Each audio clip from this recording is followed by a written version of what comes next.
Hello, everyone, and thank you for joining us for today's webinar, 5 Stages of Surviving the Pandemic. My name is Danny Shapiro, and I'm on the marketing team here at Hawks Learning. Our speaker today is Dr. Kevin Bartlett of Southern West Virginia Community and Technical College. Dr. Bartlett has served honorably as an Air Force weather officer, assistant professor, and commander. During his career, he's held a wide variety of professional, command, operational, and academic positions, while earning BS, MS, and PhD degrees in atmospheric sciences.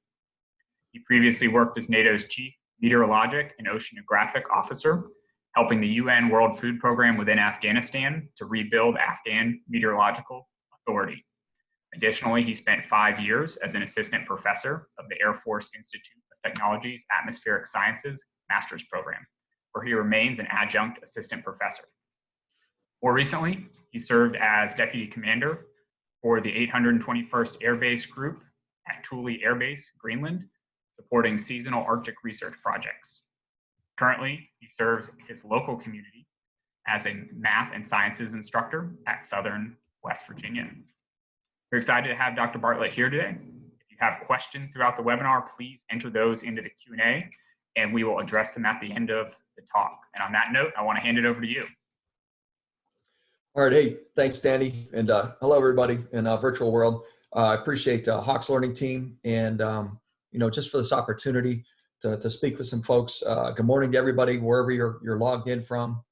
And, without any further ado, let's go ahead and get started. And we just kind of came up with this idea and just on a whim kind of thing. But, what are we doing to survive the pandemic? And here's just a few things that I came up with. So I'm not sure about everybody else, but number one was preparation, and we kind of saw it coming. I'm fortunate. I'm teaching on the math and the sciences side, so from a scientific perspective, I saw what looked like a pandemic starting in the China area, and saw kind of what our reaction was going to be.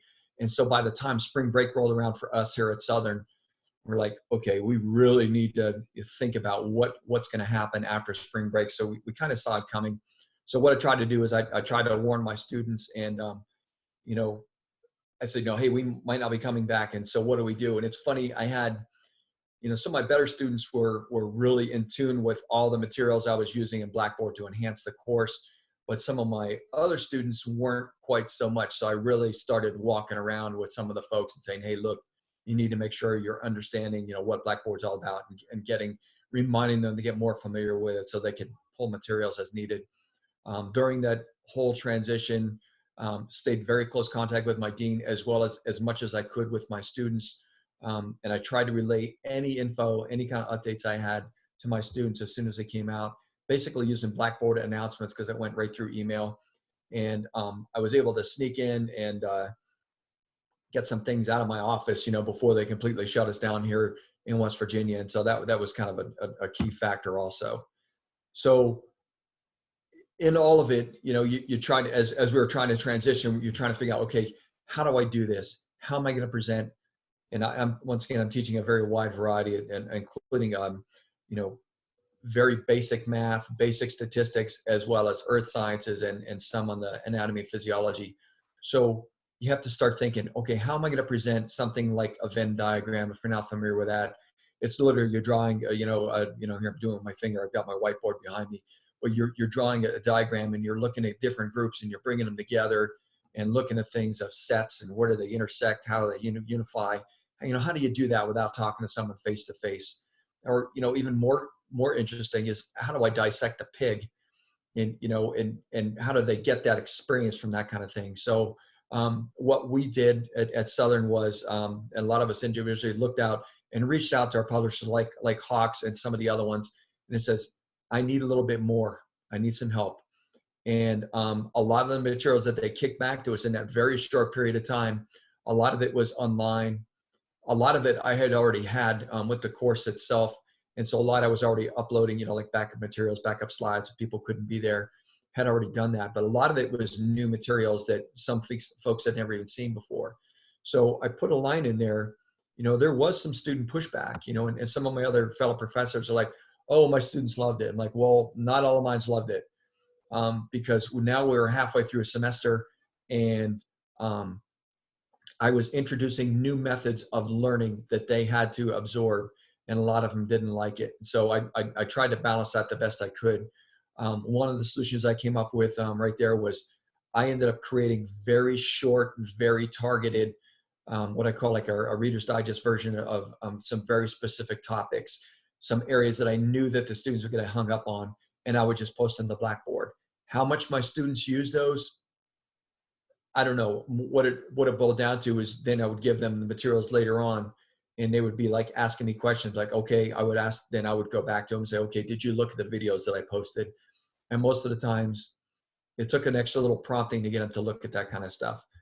In addition to that, I added a lot of lab materials to the exams later on. Whereas, if it, maybe we were going to do a lab that we were going to dissect a pig. I'm like, okay, so now I don't have a pig, but through some of the new materials, I got some of the new online materials. I had things where I could pull images of a three-dimensional dissection of a human. And so instead of looking at a lab, the lab, being them dissecting a pig, it's like, okay, now they could use this three-dimensional tool to look at a human anatomy and look at it directly. So some of the things we did. Number 3 I looked at was the communication. And that was a big thing. So how do you contact all your students? And the bottom line, you don't. I've lost anywhere from 13 to 20% of all my students. Just fell off the face of the earth. Blackboard messaging works for some folks. I know a lot of my coworkers, they love it. I'm not as big a fan. Maybe I need to learn it a little bit better. Emails worked a little bit better for me. And once again, we had an opportunity before the state got locked down. They gave us a couple of days and they said, okay, if you need to do something. And so I literally went in my office, grabbed all my files that I could. And one of the other things I did was I forwarded my work phone to my cell. I wasn't real keen on giving my cell phone out to all of my students, but in the end, you can see, I said I ended up taking material such as text from students just because they had no other way to get a hold of me. And you have to remember that not everyone has a computer at home and or reliable internet. I had a lot of people that had internet or it was sporadic. We had done things where I was telling folks they could drive over to the campus and log into the Wi-Fi as it was broadcasted out. And then some of the even high schools started broadcasting and pushing their signal a little bit stronger so that people could get access to the internet that way. So, it wasn't a very smooth transition by any means. Number 4, so how are you determining, and if this is all the way from the dean and multiple meetings with all of my fellow professors in the area, it's like, how do we figure out how are these students going to match this material? Well, the homeworks continued, the quizzes continued, the exams continued, all of that continued. What changed for me was I said, okay, if you're turning in homework late, all the penalties for late fees, basically, the late fees went out the window. I'm taking materials all the way up to finals week.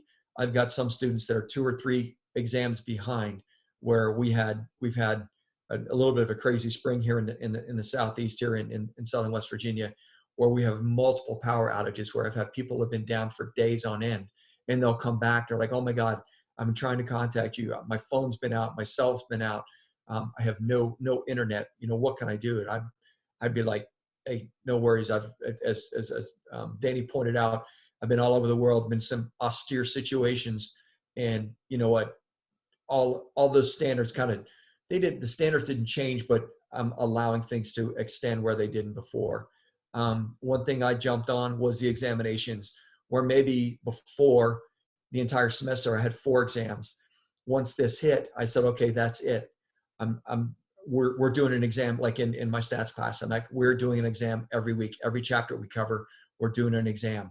And I got no pushback from the students, because now it kind of forced them to pick up the materials a little bit more, and there's no delays. And so I went that way. And then, you always have some discussion boards that can help you interact with students and see how they're picking up on things. The bottom line I put on here, previous exams and methodologies. Like I said, as far as some of the main ways that we were very rigid on things, in my opinion, a lot of that stuff went out the window. And I've had multiple meetings with folks, and I said, you can't even be thinking that way anymore. You've got to figure out a way to help them figure this out. So for me, I just I went with open book stuff, and in order to do that, I said, okay, if it's going to be open book, it's going to be harder. I had some of my best students coming back saying, oh my gosh, that was like one of the hardest exams I ever had. And I said, okay, well, let's think about this. You're not forced to sit and lecture anymore. You know, you're not forced to watch any of the videos I'm putting out there. So with the exam, with engaging in questions, with less multiple choice and more application ideas, or having you explain a process on, okay, if you're gonna do a you know, like a minor thing on the math side, how do you do that? You explain to me how you would do it. And then like for the final, I just a lot of application ideas. And here's some examples on some of the stuff that we're doing before and after was, and this is a cool part about teaching math as well as the sciences, is I get to pull them, I get to interconnect them all. So this is a week or two ago, looking at the COVID cases worldwide. I don't even know where I was at, but early on when COVID came about, I had my students in a stats class. I said, okay, let's think about this. What's going on worldwide? How many cases are they detecting per country? We literally made a table on the board and filled them all out. I said, okay, here's the death rates. I'm like, okay, so based on the death rates and the cases, you know, what's their, you know, the percentage of death rates, and made them start applying things. And that's what I meant. And then I asked all my science classes, you know, how are these models working, and what's the data going in, so they could hopefully think a little bit more about how things are going. In addition to some of the additional things that I did was not only in the stats class, but even the sciences classes, is we looked at real data. This is straight off of the CDC. There's tons of data out there. It's like, okay, so you look at the data. Well, what does it mean? How do you read it? How do you apply it? So that's some of the things that I was doing. And I used this data once again on my stats exams, just to have them explain to me what some of this stuff means. The last part, I don't want to be talking all along without giving opportunity for questions. So here we go. Last slide we'll talk about is, obviously we've got a rocky road ahead. We are scrambling. We still have no idea what's going to happen this fall as far as how things are going. And this is one of the things I get to lean on from my military experiences. I've even worked with NASA over the years. Flexibility is absolutely the key. Why not prepare for it now? Look for some methods that appeal to you. I get absolutely hammered every day. I get probably 20 or 30 emails of another webinar that's coming out there. And you've got to pick things that appeal to you. And so that's what I'm saying. If you have an opportunity this summer, perfect a new skill that appeals to you, and then build on it from there. I'm a huge advocate for the hybrid side of where, for this fall, since we're not exactly sure where we're going, I keep harping on it. Like, okay, if you won't give me a full class, then let me split my lectures in half and cut the class in half. Maybe I've only got 10 or 12 students in there. Everybody wears a mask. I get to interact with them, and then we can split the labs, do the same thing, where we can still get some hands-on time. And so that's what I'm looking at. My idea is a smaller, adaptable classes. And folks, that's all I have for you. I'm not going to recap everything. Let's leave it for the questions. I'm going to kick it back over to Danny, and folks, just wide open. What do you have for me? You know, what did I say that didn't make sense, or anything along those lines? Thanks, Danny. Hey, thank you, Dr. Bartlett. We're already getting some questions. Our first question is from Melissa. She asks, how did your students turn in these exams that had more engaging questions? How did they show their work? If the engaging questions were, when I would look at the multiple choice questions that I did have, I would post the exams on Blackboard, and they're essay questions. Those are the engaging questions. So they've got some of them hand wrote them, some of them typed them in Word docs. I received them on text on my phone. I received some folks would scan them in. The majority of them, I had them emailing them, because a lot of folks were having issues uploading. We have a lot of communication issues, as I'd mentioned. And so their connectivity to the internet wasn't always great, where they would sometimes have to load them 3 or 4 times onto the internet to get them back on the Blackboard. So I would take them any way they could get them to me. Next question, how did you maintain testing integrity? Right now, that is one thing that we realize is we sent out little blurbs and we said, hey, look, and that was in the beginning of the course and just reinforced it later on. It was and just said, hey, look, this is an open book exam, open note exam, but you are not allowed to share it with other folks. And there's no way you can police that in this particular case. And so what we've done is some of the exam we've used in the past, we realized that for next year, next semester, we're going to have to rewrite our exams. And a lot of these questions we're not going to be able to use again. And did you have a time limit for those exams at all? It doesn't sound like they were proctored, but we had a question asking if they were. And that was some of the folks were trying to use, I think it's called respond. I don't even know what it's called because I haven't used it, where it was a timed exam. And I said, because of the internet, the lack of the speed of the internet where we are, that I didn't feel comfortable doing that. And I refused to do that. And I said, look, it's an open book exam. Just make the exams harder, including all the math exam. Every exam I have was a lot harder. And like I said, I've had some of my, no kidding, straight A students that came back said, oh my gosh, this is some of the, but I'm like, but then I would email them back and say, okay, but did it make you think a little bit more than, just trying to memorize everything? And they're like, oh, I didn't think of it that way, but then they agreed. Michelle just has a comment saying that her institution is considering a similar schedule for the fall, where they have half the students attend Monday, Wednesday, and the other half attend Tuesday, Thursday. Yep. I think that's one of the things that we're just going to have to do is like maybe an A, and I proposed it to my dean as an A and B schedule. Next question, do you use anything like Google Meet or Zoom? What's been your experience with that? I haven't tried Google Meet. I'm trying to expand more on the Teams side. I like Zoom, but as a military background, some of the security issues that they've come up with concerns me a little bit. So I'm gonna perfect a new skill this summer. Is I'm gonna try and go on the Zoom or on the Meet side and try and do that, because from what I've seen on the Teams, the Microsoft Teams, it allows me to do a whiteboard where I can actually draw things on a whiteboard. And I haven't seen that yet on Zoom, or maybe I just haven't learned enough about it yet. But I'm trying to focus on one versus the other. Zoom does have that feature. Okay. Another question, what was the rationale behind having exams more frequently? Can you talk a little bit more about that and how you feel it enhanced students' mastery? I've even before this happened, we've had a few like open seminars as we teach here at Southern, and that is one of the key things that they told us to help students to master things, is that if you offer things in smaller chunks, they tend to remember things a little bit better. And then I was at a math conference last fall for junior college professors, and that was another thing that kept coming up. And so that is one of the things that I've noticed. I tried to do it last year with my beginning math classes, is break everything by chapter. And I've noticed that my pass rates are just a little bit higher than some of my other professors who are teaching the same materials, who rely on our 2 or 3 chapters for an exam. And it does take away from class time, but in this situation, it doesn't. What it does is it puts the burden back on me. It's more exams I have to write and more I have to grade, but it is what it is. What program did you use to create your short videos?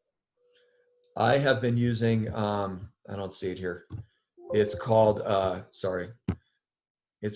was a freeware called OBS something or another. It's called OBS. So Google OBS, check that out. As you can see, it's right there in the background. It says OBS is already running. I can't remember the full name of it, but it's OBS something or another. But it's kind of cool. And then there's another one. It's called Panapto, which ties in with Blackboard. I haven't played around with that one yet. Once again, I'm trying to focus on certain skills that can help me proceed forward. We had a comment from Lindsay who says that she uses Zoom for virtual office hours and actually shares the camera on her cell phone and uses that as a document camera and then hand writes on a piece of paper. So Oh, that's pretty cool. a creative solution. No, that's great.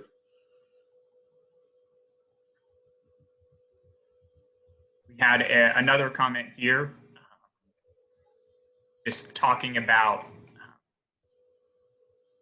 testing, and let me just read this for you.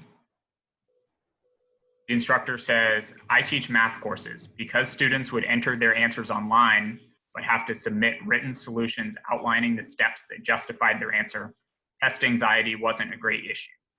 Mandated that students send their work as PDFs so that I could grade it and send it back to them.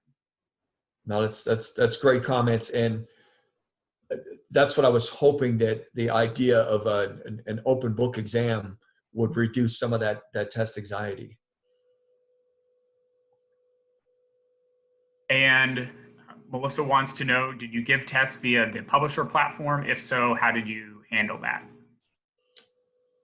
I thought about going that route, and once again, because my some of my student internet was unreliable, in that I noticed before we went into this coronavirus issues, I had students that would be working on either Alex or Hawks Learning, whatever it was, submitting their homework, and they were submitting things that were not going through because their internet speeds were so low that I thought that it would be very difficult for me to force them to submit an entire exam under those same platforms without having the same problem. So I decided to bypass that.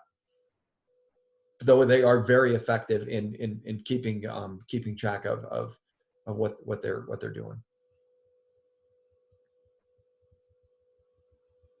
Okay, well, we are at our 20 minutes, just a little bit over it. But we want to thank our audience very much for the questions. We had some good other suggestions here in the Q&A that I'm glad people were jumping in there and discussing.